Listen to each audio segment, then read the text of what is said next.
Tell me about your business, ma'am, and you have been identified.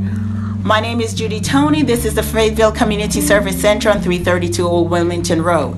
Some of the things that we do here, we feed every Monday and Wednesday from 9:30 until noon or until needed. Okay. We also provide free clothing and food for individuals. Any family that comes in from DSS, social service, whatever area, walk of life a person comes, we try to meet their needs. We also take care of the homeless, and taking care of the homeless or people that is in need, we also try to do the very best for them as far as getting them to DSS, providing their food stamp, helping them fill the forms out, getting them off the street. If they have family members, we try to contact the family members. We try to work with them to get back home wherever is necessary. If we can collect funds for them to go back home, we will do so and pay for them to get back home. We have taken people back home to Lumberton because the need was necessary and they were ready to get off of the street. Some of the things that we also to provide for these guys is if they need shelter, we would work with different individuals, different government agencies to provide the homes for them.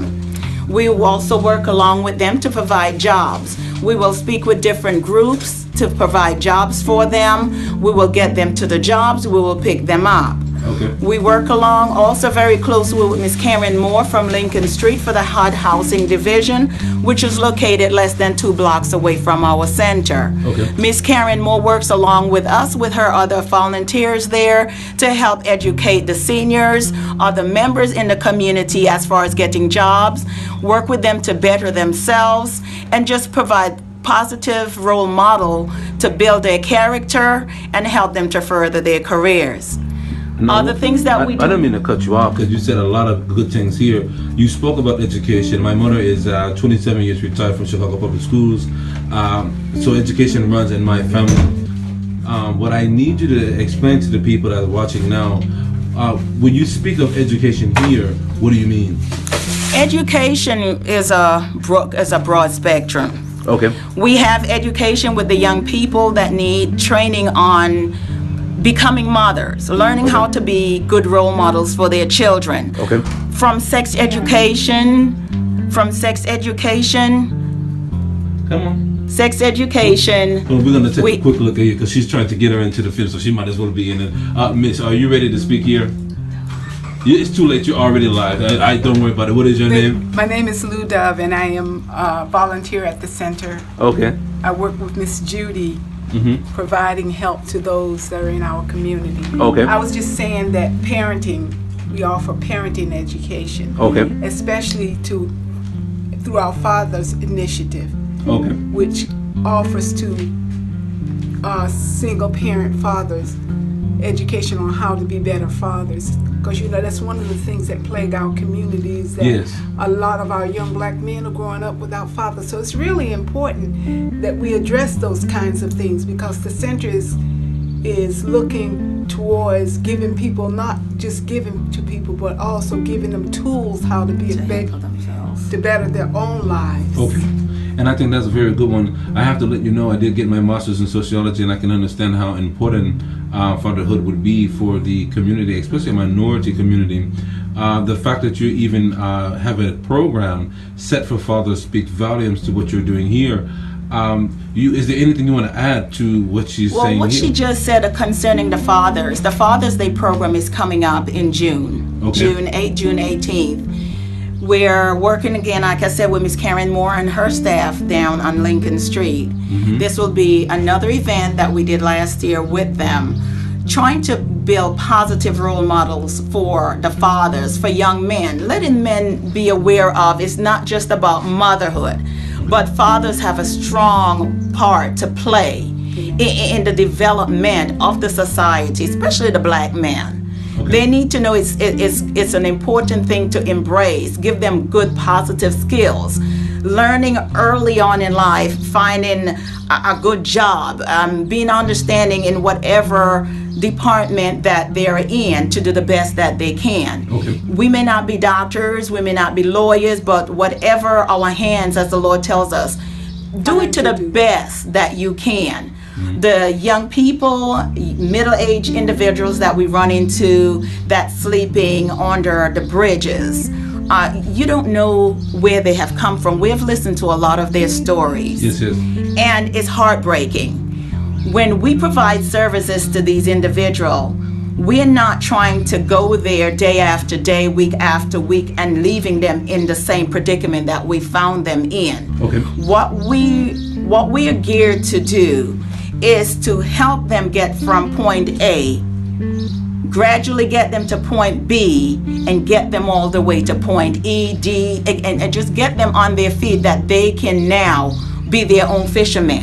Yes, yes. And then in return teach someone else how to get on their feet.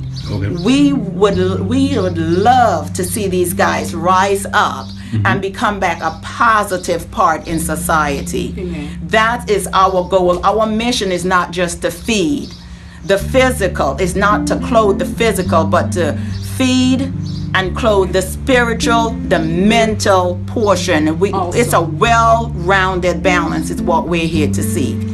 Those individuals that we have sent home, taken them off the street, got them back in school, got them back with their parents, the young women that we have counseled so they do not lose their children to the system. Okay. It's a wonderful thing when they come back and they have their school books and their supplies in their hands and say, guess what? I'm in school. That's what gives us joy. That's the most beautiful thing of all. When they can come back and say, listen, I've held this job for 2 months. I've got that job.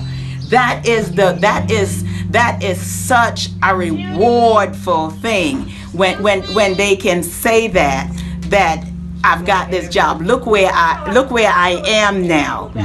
And that is an awesome thing. You can't ask for a greater reward than that.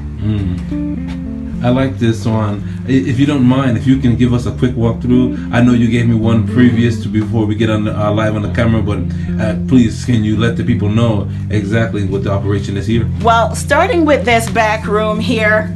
Okay. This back room is where we have all our different items come in. Our clothing comes through this door. Our food comes through this door. Produce. Our produce, the food supply. assistance that we get from the government, Okay. everything comes through this So back it's like door. a loading dock. It's like a loading dock, Okay. exactly. And as you can see, we could use some help with renovations. Okay. Yes. This room is The sorting. just what it appears to be. Sorting. This room is the assorting room. Okay. We were blessed to get some donation from the Abney Chapel Church that we are affiliated with. They brought these bags of clothing into us on Saturday afternoon, which we will then filter through.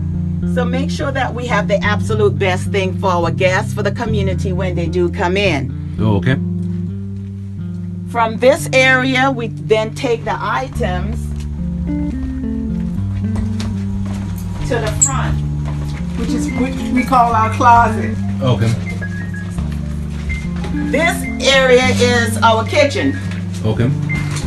That is Miss Wonderful Blondell just waiting to start serving the food. Okay. And volunteers can serve here, yes? Volunteers can serve here. We also are under the court system where anyone can get community service hours. Great. That is accounted through the court. This is the clothing closet area. This is where the final clothing winds up. This is the distribution area for the clothing. Okay. We do accept all donations, anything that can be used in the household, anything that can be used outside. Okay. This is the other area for the closet. Oh, okay. All items in this building is free. Anyone that donates any items also do receive a tax write-off sheet. We do not make their prices for them, only they can determine that. This area is the front area where everyone enters in from the outside. Okay. And as you can see, they're starting to gather, even though we do open at 9:30. Okay. So as they come in, they'll sign this sheet right here. Vernon Hart packed the bags, and they will put their notes of the items that they need. Most of the time when these gentlemen and the female comes, they're not just coming for themselves. They will come for a neighbor. Okay. They will come for their family members. They will come for an aide. They will come for the patients that they work with. Oh, So okay. what happens is they will take 3 plates. They may have 2 bags, which have 3, which winds up to be 6, because we cannot have that traffic, the amount of traffic at the front. It becomes a safety hazard. Okay. So they will come for their neighbors, like we stated. They will come for their friends. They will come for their children after they come home from school. Okay. So whatever it is that we do have, we try to make it be the best. We try to serve them with love, respect them where they're at.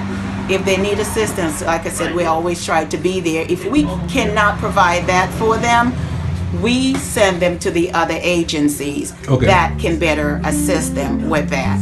It's a shared thing. We either call in the elite basketball team that works closely with us, Okay. the Haymon Presbyterian churches. We all just try to work together to do the best that we can, including the dental office on Wee Street. We have the health program fair that's coming up on the 30th. Okay. And everyone will be out there just working together, just having a fun time, just trying to give back to the community, educating them on good healthy eating, just trying to give them Healthy the best that we habits. can. Okay. It is a community effort. That's the beautiful thing about this place. This is a small building, as you can see, and we have limited space, but what we do have are people that are willing to help, that care about other people, Okay. and are willing to work. Our volunteers work 100% for free. No one is paid. There's no administrative dues. Anything you give to the center, every dollar you give to the center, everything you give to the center goes back to the people we serve. So it's 100% geared towards serving the people. So if you give here, if you donate here, be Yes, assured so that your many money people. and your materials will be given back to the people. Okay. We're self-funded. I said we're a non-profit organization, so everything that we do here comes from us, comes from the heart. It comes from those who care to give, that has that love and has that concern for individuals. We had 2 couples that needed to go home. They needed to go to Clearwater, Florida. We reached out to one of our church families, Miss Joan Daniels, and she and her husband instantly went ahead and provided that funds for them to go home. Okay. In doing so, this couple that they have helped has turned around, and we're still in contact. They have started the same process, that love and kindness that was shown to them. She has in return came into some funds from her mom passing, and she calls me and telling me how much good she's now doing because of what we have shown to them. And like I said, this is the blessing. This is the reward of things that we know that we can do for our community. And who we have here, the very special.